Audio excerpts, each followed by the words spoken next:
Students, आज हम जो टॉपिक पढ़ने जा रहे हैं दैट इज़ सल्फोनेशन। सल्फोनेशन का मतलब है कि अगर हम बेंजीन के किसी हाइड्रोजन को सल्फोनिक एसिड ग्रुप से रिप्लेस कर दें, the substitution of hydrogen of benzene ring with the sulphonic acid group. यानी कि यहाँ पर देखें आप, बेंजीन के ऊपर जो है हर कार्बन पे आपको पता है कि एक हाइड्रोजन होता है। लेट इस कार्बन पे हमने ये हाइड्रोजन शो किया है। अगर हम इस बेंजीन का रिएक्शन करवाएं सल्फर ट्राइऑक्साइड के साथ in presence of sulphuric acid, या हम वैसे ही इसका रिएक्शन अगर सल्फ्यूरिक एसिड के साथ करवाएं तो क्या होगा, बेंजीन का जो हाइड्रोजन होगा वो किस ग्रुप से रिप्लेस हो जाएगा, सल्फोनिक एसिड ग्रुप से, SO3H ग्रुप से। तो इस रिएक्शन को हम कहते हैं सल्फोनेशन रिएक्शन। हम इस सल्फोनेशन रिएक्शन को कुछ इस तरह डिफाइन कर सकते हैं, introduction of sulphonic acid group to the benzene ring. अब हम अगर इस रिएक्शन के मैकेनिज्म की बात करें तो हमारे पास सल्फोनेशन के दो मैकेनिज्म जो हैं वो अवेलेबल हैं। एक है फॉर्मर मैकेनिज्म, एक है new and accepted mechanism. Farmer mechanism के मुताबिक जब दो सल्फ्यूरिक एसिड के मॉलिक्यूल आपस में ऑटो आयनाइज होते हैं तो इनके नतीजे में H3SO4 positive ion plus bisulphate ion बनता है।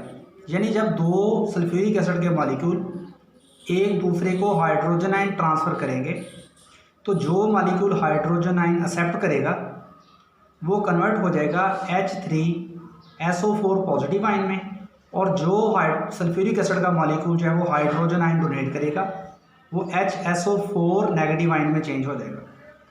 अब जो H3SO4 पॉजिटिव आयन है ये बाद में डिहाइड्रेट होगा, यानी वाटर मॉलिक्यूल लूज़ कर देगा, और वाटर मॉलिक्यूल लूज़ करने के बाद ये कन्वर्ट हो जाएगा HSO3 पॉजिटिव आयन में, यानी कि सल्फोनिक एसिड ग्रुप आयन में।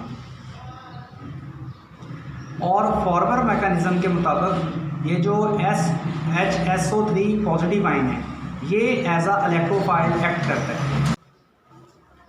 मॉडर्न एनालिसिस के मुताबिक या मॉडर्न इन्वेस्टिगेशन के मुताबिक ये बात पता लगी कि ये जो HSO3 पॉजिटिव आयन है ये एज अ इलेक्ट्रोफाइल एक्ट नहीं करता।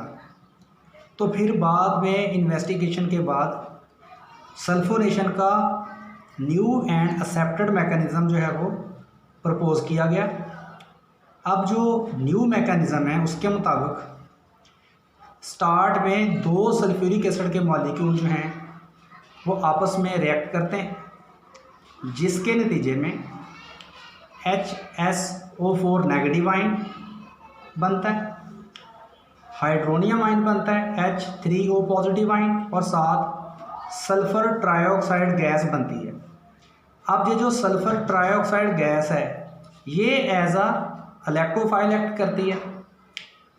अब अगर हम इस मैकेनिज़्म को ज़रा डिटेल से देखें तो ये हमारे पास बेंजीन है और ये इलेक्ट्रोफाइल है, यानी सल्फ़र ट्राइऑक्साइड है। यहाँ पर सल्फ़र के साथ तीन ऑक्सीजन जो हैं वो अलग अलग डबल बॉन्डेड है विद द सल्फ़र, यानी सल्फ़र के साथ ये वाली ऑक्सीजन भी डबल बॉन्डेड है, सल्फ़र के साथ ये वाली ऑक्सीजन भी डबल बॉन्डेड है, सल्फ़र के साथ ये वाली ऑक्सीजन जो है ये भी डबल बॉन्डेड है। अब आपको पता है ऑक्सीजन जो है वो सल्फ़र से ज़्यादा इलेक्ट्रोनेगेटिव है, ये वाली ऑक्सीजन भी सल्फ़र से इलेक्ट्रॉन विड्रॉ करेगी, ये वाली ऑक्सीजन भी सल्फ़र से अपनी तरफ इलेक्ट्रॉन विड्रॉ करेगी, ये वाली ऑक्सीजन भी सल्फ़र से अपनी तरफ इलेक्ट्रॉन विड्रॉ करेगी, जिसकी वजह से सल्फ़र जो है वो हाईली इलेक्ट्रॉन डेफिशिएंट एरिया जो है यहाँ क्रिएट हो जाएगा, और बेंजीन के पाई इलेक्ट्रॉन जो हैं वो इस सल्फ़र के हाई इलेक्ट्रॉन डेफिशिएंट एरिया पे अटैक करेंगे। अब जब बेंजीन के ये वाले पाई बॉन्ड के इलेक्ट्रॉन इस सल्फ़र के इलेक्ट्रॉन डेफिशिएंट एरिया पे अटैक करेंगे, ठीक है, तो आपको पता है सल्फ़र के यहाँ पर 6 बॉन्ड हैं, 3 ऑक्सीजन के साथ इसका डबल बॉन्ड है, और इसके टोटल जो सल्फ़र के बॉन्ड हैं वो 6 हैं। जब ये वाले पाई इलेक्ट्रॉन इस सल्फ़र पे अटैक करेंगे तो सल्फ़र जो है मैक्सिमम 6 बॉन्ड बनाती है, ये 7वां बॉन्ड नहीं बना सकेगी, तो सल्फ़र को अपना एक बॉन्ड तोड़ना पड़ेगा। और सल्फ़र जो है अपना एक बॉन्ड ऑक्सीजन से ब्रेक कर लेगी, और ये जो इलेक्ट्रॉन होंगे सल्फ़र और ऑक्सीजन के पाई इलेक्ट्रॉन ये किसकी तरफ शिफ्ट हो जाएंगे, टुवर्ड्स ऑक्सीजन, जिसकी वजह से इस ऑक्सीजन पे नेगेटिव चार्ज आ जाएगा। अब आप यहाँ पर देख सकते हैं कि जो बेंजीन है इसके जो पाई इलेक्ट्रॉन हैं वो दोनों कार्बन से शिफ्ट हो गए हैं कार्बन और सल्फ़र की तरफ, यानी ये वाले जो बॉन्ड है ये इधर शिफ्ट हो गया, ठीक है। और SO3 जो है, ये जो SO3 है ये बेंजीन के कार्बन के साथ अटैच हो गया, और ये वाले जो पाई इलेक्ट्रॉन थे ये ऑक्सीजन पे शिफ्ट होने की वजह से इस SO3 पे नेगेटिव चार्ज आ जाएगा।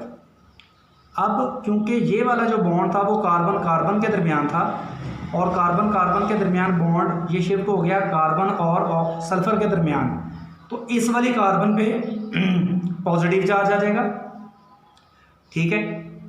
अब ये वाली जो कार्बन होगी इस पे पॉजिटिव चार्ज आ जाएगा। अब अगले स्टेप में क्या होगा, जो बाईसल्फेट आयन है ये बेंजीन की जिस कार्बन के साथ SO3 नेगेटिव आयन लगा हुआ है या लग गया है, वहाँ पर बेंजीन की उस कार्बन के साथ एक हाइड्रोजन भी अवेलेबल है, ठीक है। तो ये HSO4 नेगेटिव आयन जो है यहाँ से हाइड्रोजन आयन ले लेगा, ठीक है, और ये कन्वर्ट हो जाएगा सल्फ्यूरिक एसिड में, और ये कार्बन और हाइड्रोजन के बॉन्ड के इलेक्ट्रॉन जो हैं ये रिंग में दोबारा वापस आ जाएंगे, जिसकी वजह से ये यहाँ पर बॉन्ड आ जाएगा और ये पॉजिटिव चार्ज जो था वो ख़त्म हो जाएगा, और HSO4 नेगेटिव आयन जो है वो हाइड्रोजन आयन लेने के बाद सल्फ्यूरिक एसिड में चेंज हो जाएगा। इस मैकेनिज़्म के लास्ट स्टेप में ये जो बेंजीन के साथ SO3 नेगेटिव आयन लगा हुआ है ये हाइड्रोनियम आयन के साथ रिएक्ट करेगा, यहाँ से SO3 नेगेटिव आयन जो है हाइड्रोनियम आयन से H पॉजिटिव आयन ले लेगा, और SO3 जो है हाइड्रोजन आयन लेने के बाद ये SO3 H ग्रुप में चेंज हो जाएगा, ठीक है। ये प्रोडक्ट बनेगी बेंजीन सल्फोनिक एसिड, और जो हाइड्रोनियम आयन है ये हाइड्रोजन आयन डोनेट करने के बाद ये कन्वर्ट हो जाएगा वाटर में, यानी यहाँ पर हम साथ वाटर भी लिख लेते हैं, ये साथ वाटर बन जाएगा। लेकिन हमारी जो मेन प्रोडक्ट है वो है बेंजीन सल्फोनिक एसिड। सल्फोनेशन एक रिवर्सिबल प्रोसेस है, इसका जो रिवर्स प्रोसेस है उसका नाम है डीसल्फोनेशन। डीसल्फोनेशन का मतलब है कि बेंजीन सल्फोनिक एसिड जो है उससे सल्फोनिक एसिड ग्रुप जो है वो रिप्लेस हो जाता है विद हाइड्रोजन, ठीक है। डीसल्फोनेशन को हम कुछ इस तरह डिफाइन कर सकते हैं, removal of sulphonic acid group from benzene ring. For example जी हमारे पास बेंजीन सल्फोनिक एसिड है, अगर हम इसका डाइल्यूट सल्फ्यूरिक एसिड के साथ रिएक्शन कराएं इन प्रेजेंस ऑफ हीट, तो बेंजीन सल्फोनिक एसिड से ये जो सल्फोनिक एसिड ग्रुप है ये निकल जाता है, यानी सल्फोनिक एसिड ग्रुप जो है उसका क्या हो जाता है, रिमूवल हो जाता है, और इस सल्फोनिक एसिड ग्रुप की बजाय बेंजीन के ऊपर जो है हाइड्रोजन आगे लग जाता है, यानी ये हमारे पास जो है डीसल्फोनेशन के नतीजे में जो बनने वाली प्रोडक्ट होती है उसका नाम होता है बेंजीन। इसका जो मैकेनिज़्म है कुछ इस तरह है। अब आपको बेंजीन सल्फोनिक एसिड में जिस कार्बन पे सल्फोनिक एसिड ग्रुप लगा हुआ है वो और उसके साथ वाली कार्बन के दरमियान पाई बॉन्ड नज़र आ रहा है। अब ये जो पाई बॉन्ड है ये शिफ्ट होगा या अटैक करेगा हाइड्रोजन आयन पे, जिसकी वजह से जिस कार्बन के साथ बेंजीन की जिस कार्बन के साथ सल्फोनिक एसिड ग्रुप लगा हुआ है उसी कार्बन पे ये वाला हाइड्रोजन जो है वो ये आगे लग जाएगा, और बेंजीन की बिल्कुल साथ वाली कार्बन पे पॉजिटिव चार्ज आ जाएगा। अब सेकंड स्टेप में क्या होगा, ये वाला जो बॉन्ड है कार्बन और सल्फोनिक एसिड ग्रुप के दरमियान ये वाला बॉन्ड जो है रिंग में आएगा, ठीक है, और यहाँ पर इसके नतीजे में दोबारा पाई बॉन्ड बन जाएगा, सल्फोनिक एसिड ग्रुप जो है वो यहाँ से निकल जाएगा और इस कार्बन पे हाइड्रोजन रह जाएगा, यानी ये हमारे पास बेंजीन सल्फोनिक एसिड से बेंजीन बन जाएगी। हम जानते हैं कि जो सल्फोनिक एसिड ग्रुप है ये इलेक्ट्रॉन विथड्रॉइंग और रिंग डीएक्टिवेटिंग ग्रुप है। तो अगर बेंजीन सल्फोनिक एसिड का दोबारा से उसकी सल्फोनेशन की जाए तो अगला आने वाला जो सल्फोनिक एसिड ग्रुप होगा वो बेंजीन की मेटा पोजीशन पे लगेगा और इससे जो बनने वाली प्रोडक्ट होगी उसका नाम होगा meta benzene disulphonic acid. For example अगर हम बेंजीन का ओलियम के साथ रिएक्शन करवाएं एट वेरी हाई टेम्परेचर, तो पहले नंबर पे बेंजीन के साथ जो है फर्स्ट सल्फोनेशन के नतीजे में पहला सल्फोनिक एसिड ग्रुप लग जाएगा और इसे बन जाएगा बेंजीन सल्फोनिक एसिड। लेकिन क्योंकि हाई टेम्परेचर है और हम ओलियम यूज़ कर रहे हैं जो कि सल्फर ट्राइऑक्साइड और सल्फ्यूरिक एसिड का मिक्सचर है, तो सल्फोनेशन जो है वो एक दफ़ा होने के बाद दोबारा फिर सल्फोनेशन होगी। ये वाला जो ग्रुप है क्योंकि इलेक्ट्रॉन विथड्राइंग ग्रुप है तो अगला आने वाला जो सल्फोनिक एसिड ग्रुप होगा वो मेटा पोजीशन पे लगेगा, ठीक है। और इसके नतीजे में मेटा बेंजीन डाइसल्फोनिक एसिड बन जाएगा और इसकी हीट हमारे पास 75% आएगी। इसी तरह अगर हम एनिलीन का सल्फ्यूरिक एसिड के साथ रिएक्शन करवाएं एट 190 डिग्री सेंटीग्रेड, तो फर्स्ट ऑफ ऑल पहले एनिलीनियम बाइसल्फेट बनेगा। यानी ये वाला जो सल्फ्यूरिक एसिड होगा ये एनिलीन के NH2 ग्रुप को हाइड्रोजनाइन डोनेट कर देगा।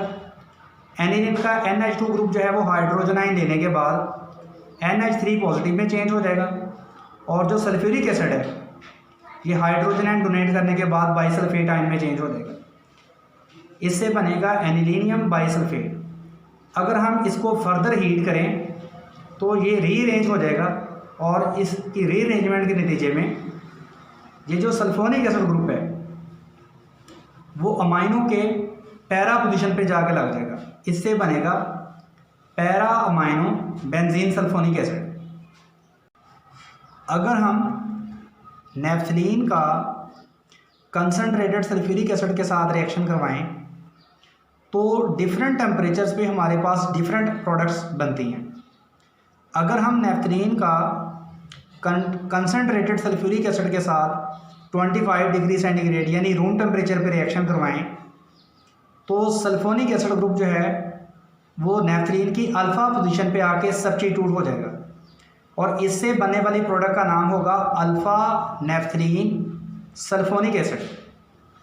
लेकिन अगर हम नेफ्थलीन का कंसनट्रेटेड सल्फ्यूरिक एसिड के साथ रिएक्शन कराते हैं एट 160 डिग्री सेंटीग्रेड यानी एट वेरी हाई टेम्परेचर, तो ये जो सल्फोनिक एसिड ग्रुप होगा ये नेफ्थलीन की बीटा पोजीशन पे आके सब्स्टिट्यूट हो जाएगा। ये वाली अल्फा पोजीशन है, ये वाली बीटा पोजीशन है। तो यहाँ पर 160 डिग्री पे रिएक्शन करवाने से सल्फोनिक एसिड ग्रुप जो होगा वो नेफ्थलीन की बीटा पोजीशन पे आके सब्स्टिट्यूट होगा और इससे बनने वाली प्रोडक्ट का नाम होगा बीटा नेफ्थलीन सल्फोनिक एसिड। ऐसी प्रोडक्ट जो हमें लो टेम्परेचर पे हासिल हो, ऐसी प्रोडक्ट को कहा जाता है काइनेटिकली कंट्रोल्ड प्रोडक्ट। और ऐसी प्रोडक्ट जो हमें वेरी हाई टेम्परेचर पे हासिल हो उसे कहते हैं थर्मोडायनेमिकली कंट्रोल्ड प्रोडक्ट। जो अल्फ़ा नेफ्थलीन सल्फोनिक एसिड है ये काइनेटिकली कंट्रोल्ड प्रोडक्ट है।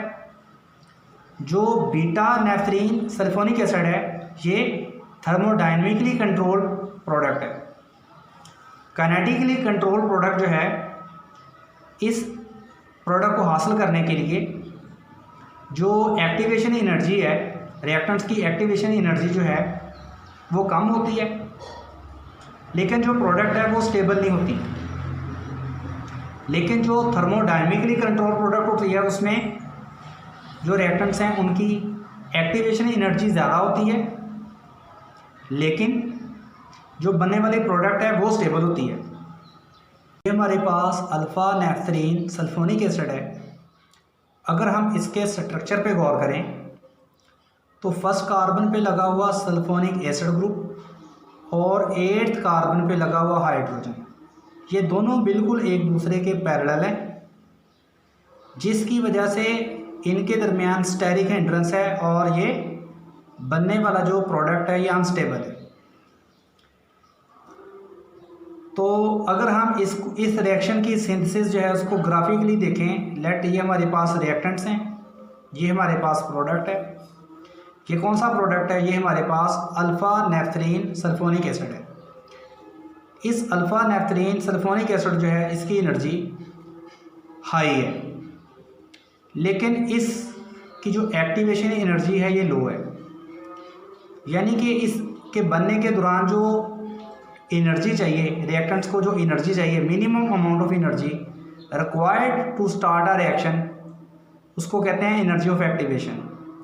अल्फ़ा नेफ्थलीन सल्फोनिक एसिड की एनर्जी ऑफ एक्टिवेशन कम है, लेकिन ये अल्फ़ा नेफ्थलीन सल्फोनिक एसिड खुद जो प्रोडक्ट है इसमें फर्स्ट कार्बन पे सल्फोनिक एसिड ग्रुप और 8 कार्बन पे हाइड्रोजन एक दूसरे के पैरेलल होने की वजह से इनके दरमियान स्टेरिक हिंड्रेंस है और ये बनने वाली प्रोडक्ट जो है वो अनस्टेबल है। ऐसी प्रोडक्ट को कहते हैं काइनेटिकली कंट्रोल्ड प्रोडक्ट। ऐसी जो प्रोडक्ट होती है ये लो टेम्परेचर पे बन जाती है क्योंकि इसकी एक्टिवेशन एनर्जी कम होती है, लेकिन जो प्रोडक्ट होती है वो खुद अनस्टेबल होती है। लेकिन अगर हम इसी के बरक्स बीटा नेफ्थलीन सल्फोनिक एसिड की स्ट्रक्चर देखें, इसमें सल्फोनिक एसिड ग्रुप जो है वो सेकंड कार्बन पे है। सेकंड कार्बन पे सल्फोनिक एसिड ग्रुप जो है वो किसी भी हाइड्रोजन, किसी भी नेफ्थलीन की और किसी कार्बन पे हाइड्रोजन के साथ पैरेलल नहीं है, जिसकी वजह से यहाँ पर स्टेरिक हिंड्रेंस नहीं है और ये वाली जो प्रोडक्ट है ये स्टेबल है।